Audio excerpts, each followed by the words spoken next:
When it comes to spending money on fertility inputs, it's only natural to invest where you'll get the biggest bang for your buck. With sulfur, that can be tricky, because unlike other nutrients, there isn't always an obvious correlation between sulfur and yield. And that's today's topic on Keg River TV. I'm Ray, and thanks for joining us.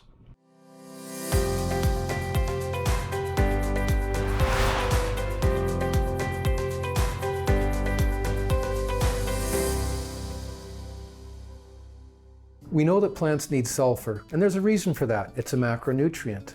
It's essential to many plant functions. This includes the production of amino acids, proteins, starch, sugar, fats, and vitamins, chlorophyll production, the metabolism of nitrogen, and the production of oil and oilseed crops. Yet, in the majority of field crops, sulfur is often a nutrient that is either widely applied or rarely applied. Some growers feel either they need it or that they don't. In areas with known sulfur deficiency and crops with high sulfur demand, it's almost always applied. In cereal, corn, or forage crops, sulfur may not even be on the radar. The research team of Sawyer and Barker conducted extensive testing in Iowa between 2000 and 2009, largely in corn and alfalfa.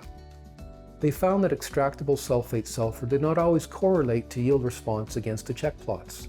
Sulfate concentrations higher than 10 parts per million were considered non-responsive. So even though the research suggested a non-responsive sulfur condition, there were still responsive sites.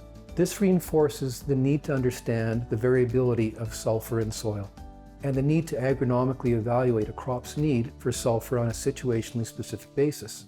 It's an example of the importance of making decisions based on trusted agronomic advice. Where you do see the correlation directly between sulfur and yield is in cases where you have a sulfur deficiency. Crops will be knocked back, slow to grow, stunted, they won't fully develop, and you'll have a disappointing crop. The connection between sulfur and yield may very well change. With environmental protections in place to limit sulfur emissions from industrial plants, we've seen a dramatic decrease in soil sulfur levels over the past 30 years. Areas that were once rich in sulfur are now seeing sulfur deficiency occurrences.